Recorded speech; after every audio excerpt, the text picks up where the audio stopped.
I never imagined I'd be starting over at 45 when I signed those divorce papers a month ago. I felt an odd mix of real life and loneliness. For years I had ignored small signs, the quiet lies, the empty spaces between my husband and me, but when I found out about his visits to Mage Parlor, the betrayal felt sharp final. So here I was in a house that suddenly felt too big to quiet. My Sansom was my only constant. 17 years ago I held him for the first time. A tiny bed now wrapped in hospital blankets, his sty brown eyes looking up at me as I've had already known me forever. He was man from the moment I saw him. Adoption paperwork and court dates didn't matter. Was my son now. He was nearly a man, talling with that restless energy of youth. His dark hair flopped over his forehead, his jawline growing sharper by day. He was still my baby in so many anyways, but every day he pulled further away, stepping into his own world. Only I had begun to notice the changes. Some had always been protective of me. Beat after the divorce, something shifted. He lingered at home more, watching me with quiet concern. When he thought I wasn't looking, he took out trash without being asked, helped to her groceries inside, even fixed the leaky faucet in the kitchen. You don't thought of to do everything alone, Mom, he said. Don't even. In his voice, low and steady, it smiled, squeezing his hand. I know, but I'm used to it. I wasn't sure when Etha panned, but the house began to feel the front. The silence was still there, but it wasn't empty anymore. It was filled with small moments. Sam bringing me a cup of tea without asking, sitting side me on the couch, even if he didn't say much, his quiet presence filling the spaces my husband had left behind. One night I found him in the living room, staring at his laptop. His face was tense. Brothers feared. Everything okay? I said, walking over. He hesitated before shutting his laptop. Yeah, just school stuff. I sat beside him, searching his foo. Sam, you know you can talk to me, right? His lips pressed into a thin line before he let out a deep sigh. It's just the hate what he did to you. His hands SCR into fists. I don't get it. How could he throw everything away like fatty? Exhaled, my heart aching for him, for both of us. I don't know, I admitted, but we'll have to let it define us. Sam looked at me then, something unreadably. His gaze. You deserve better, he said quietly. Something about the way he said it made my throat tighten. The day stretched into weeks and life found a new rhythm. Dinners were quieter but peaceful. We watched movies together, went in long walks, filled the house with music. But sometimes late at night when I sat alone in my room, I missed having Amon's presence in the house. Not just so Mayon to fix things or take care of bills, but a partner, a companion on evening. After a long day I was curled upon the couch, rubbing my temples. A headache was forming behind my eyes. Sam walked in and frowned. You okay? Just a long day, I murmured without a word. He moved behind the couch, his hands resting lightly on my shoulders. I stiffened for a moment, surprised, but then as his fingers pressed gently into my tenza muscles, I melted. You're carrying demo stress, he said softly. I let out a breathy laugh. Comes with feet territory. His hands were firm yet careful, easing the tension from molders. It had been so long since Moan had touched me with care. With patience my eyes fluttered shut. Better asked. After a while I turned slight light, looking up at him with a small tired smile. Yeah, thank you. Wither his lips curled upward, but there was something else in Heist's expression, something I couldn't quite place. That night as I lay in bed it realized something. I wasn't alone. No, try life had taken unexpected turns. Maybe I didn't have all the answers, but I had Sam, and for now that Wasino. That evening Sam had told me he was going out with his friends and would back late. I didn't question it. After all, he was 17 and he needed his space. I had spent so many years making sure you was a good home, stable life, and thought he deserved. But tonight as I sat alone in the living room, the quiet felt heavier than usual. I wasn't sure why. Maybe it was because I had gotten used to his presence, his energy filling the house. I distracted myself by cleaning up the kitchen, but my mind wandered of thought about how much life had changed the past month since the divorce.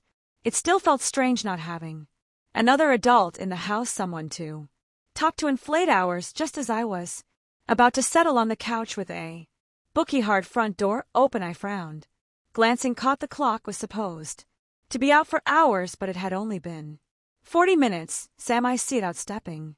Toward the hallway, and Feeney saw him he was standing there in theater way. Slightly out of breath, hikes flushed. From the crisp night air what shocked me the most was what he was holding, a huge bouquet of flowers in noni arm and a neatly wrapped box with a side and bow in. The other my mouth fell in what is? All this a slow smile spread across his face as he steed forward, closing the door. Behind him Heist's eyes gleamed with excitement, but there was something else. There too something dipperworm he extended the bouquet toward me, his voice steady yet affectionate, thesis my queen. For you I froze for a second, me a heart. Skipping a beat his words settled over me like a warm embrace, filling the room.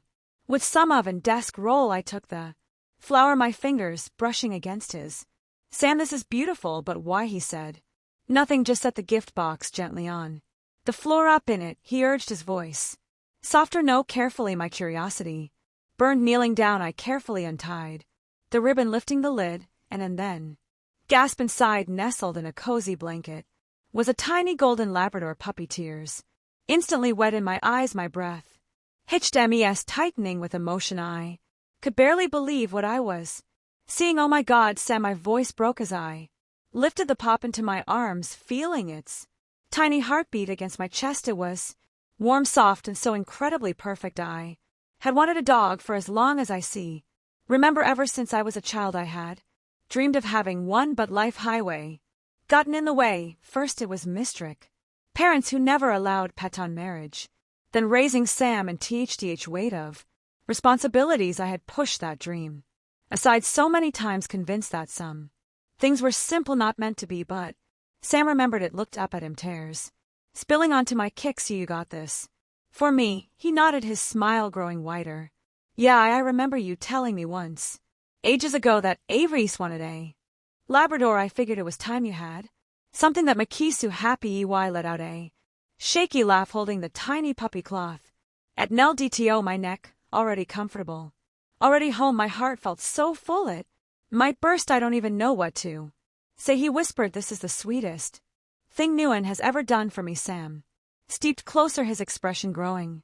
Siru deserve it, Mom. His voice was fur at tender. You've spent your whole life taking care of me, putting everyone meals first. I wanted to give you some. That's just for you, something to make you smile. I was speechless, Anthony, as if the moment wasn't already overwhelming enough. He wrapped his arms around it. Wasn't just a casual hug, it was strong, lingering, filled with something unspoken, yet deeply felt. His voice dropped to a whisper. I love you. My throat tightened. I love you to sweetheart. Are we stood there for the puppy squirming slightly in me arms, but settling in as if it belonged there all along. Finally he pulled back slightly, wiping the tears from my face. What should we name her? Trend that SS up to you, she's yours. He thought for a moment, looking down at the little golden fluff ball. How about Daisy?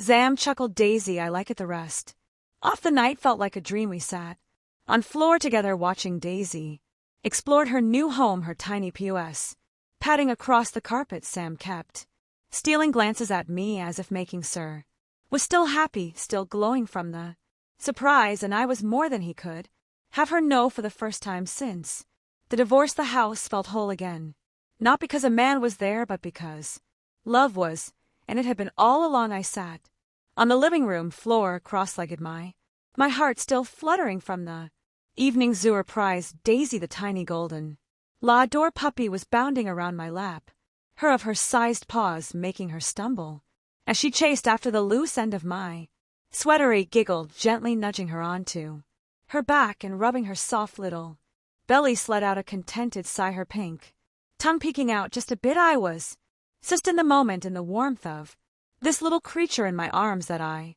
didn't notice at first, but when I looked up, Sam was watching me. He was leaning against doorway, arms crossed over his chest, an unreadable expression on his face. At first I thought maybe I had something on my face, or maybe he was just zoning out, but his gaze didn't waver. It was deep, thoughtful, as if he was memorizing thing important. A sudden shin ESSCRPT into my chest. What I asked with ass off laugh, brushing my hair behind Meyer, blinked as if caught off guard, and quickly shook his head. Nothing but it Wasn't nothing, his eyes lingered warm. And he'd focus for a moment there. Was silence between us except for the soft sounds of Daisy's tiny paws tap and go against the floor as she tried to climb and know my lap again. Then he smiled. A smile I've never seen you like this before, like what, asked, tilting my head. His voice was quiet but full of something deep. Happy, my breath hitched. I opened my mouth to say something, to tell him I had been happy before, that he had made me happy plenty of times in life, but something about the way he said it made me pause, 'cause he was right. It had been a long time since I had felt this kind of joy, warm. Loved. I looked down at Daisy, who had finally tired herself out and curled up against my leg. Me fingers gently stroked over her soft fur, feeling the gentle rise and fall off her tiny breath. Smiled. I guess IM's gaze softened and I could see the satisfaction in his eyes, like he hadn't something right, like this head binds his mission all along. Without another word, he walked over and sat down beside him on the floor, his body close and off it. Our arms brushed lightly for him. We both just sat there watching Daisy sleep, the warmth of the little puppy spreading between us like a quiet fire. Then Sam chuckled softly. What, I asked, smiling at him. She looks like a little baby, he said, gesturing toward Daisy's tiny curled up form. I laughed, realizing he was right. Her little paw were tucked against her chest, her body slightly twitching. In a dream she looked so small, we should put her to bed properly, I whispered dramatically as I afraid to wake her. Smirk like a real Bobby. I grinned. Exactly like a real Bobby. He nodded in agreement and stood up, stretching before heading towards the couch. I watched as he grabbed one of throw blankets, his movements careful and precise, as if he were preparing for something truly important. Lifted Daisy, gently cradling her in my hands, and Sam carefully spread the blanket inside the little dog bed we had bought earlier that evening. When he wazed on, I knelt base beside it, placing Daisy down as gently as I could. I hushed, playfully tucking the sides of the blanket around her. Sam chuckled but joined in, kneeling beside Miley, taking this seriously. Every baby deserves to be tucked in, I sawed with mock importance, pressing a soft kiss to the top of Daisy's tiny head. Sam rolled his eyes with a grin but retched out anyway, his large hand adjusting the of the blanket around Hethan. Without thinking, I whispered, "Good night, sweetheart." I wasn't sure if I meant Daisy or Sam at that moment. The air between us grew quiet again. A warmth settled in my chest. I looked up at him, realizing how close we were. His face was just inches away, his expression soft, earthen. I had ever seen it before. His lips were slightly parted, his gaze still lingering on me. I swallowed, feeling the mint stretch between us. Sam exhaled slow and leaned back, shaking his head with a smile. "You're ridiculous. You know that." I let out a small laugh.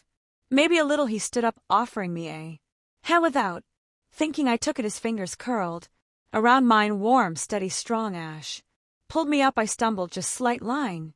For a brief second my hands landed on his chest. A firm, steady heartbeat thumped beneath my palm. Some stilled, I felt him inhale sharply. I quickly stepped back, a nervous laugh escaping my lips. Whoops. Guess I lost my blondes as Adam's apple bobbed as H swallowed. Guess so. The air between us felt different, like something had shifted, but neither of us knew how to nami it. But before the moment could stretch any longer, Daisy let out a soft little whimper, shifting in her bed. Weth laughed at the same time. Breaking weight of her spell had started to settle. But she's already spoiled, I say, shaking my head. "She deserves it." Sam replayed, his voice still laced with quiet emotion. Then he added, "So do you." I froze for a second, my chest tightening. Before I could respond, he turned toward the kitchen. "I'm getting some water. Want anything?" I swallowed, my heart still racing a little. "No, I'm good." As I watch Dim disappear into the next room, I lead out a slow breath, glancing back at Daisy's tiny, peaceful form. I had thought was the only gift tonight, but maybe Sam had given me more than just a puppy. He had given me something I had never realized. I had lost a home that felt full again, and for the first time in years I didn't feel alone. Fished, felt seen, and I didn't know what to do with that. The days after Sam's surprise felt different. The house did not feel quite so empty anymore. The quiet wasn't as sharp, as lonely. Every morning Daisy's tiny paws patted Across the floor, her excited little yips. Filling the air, she was always at my heels, and when she wasn't chasing hair and tail, she was curled up on Sam's laws. He scrolled through his phone. He had changed too, or maybe I was just noticing things I hadn't before. Here was a new warmth in his eyes when looked at me, a quiet protectiveness, the way he lingered near me and thinks little things small. Guess that I had missed so much summon, grabbing a plate for me before I could see me on, making sure I didn't have to take out the trash, someone being there. On evening I was standing at the sink, washing dishes after dinner. My mind wandered as it often did now, tracing over the moments that had started to shift something inside me. Sam walked in barefoot, a glass of water in his hand, Helen against the counter watching me for a moment. You've been smiling morely, he said casually. I glanced at him over my shoulder. Yeah. He nodded. Yeah, hit nice. I turned off the tap, drying my hands on a towel. I feel lighter, I guess. Sam set his glass down, his gaze never leaving me. You deserve tough. Air felt warm, charged with something unspoken, but I brushed it off. Come on, I said, nudging him playfully. Let's take Daisy for a walk before bed. We slip it on shoes, Daisy excitedly circling her feet as we stepped outside.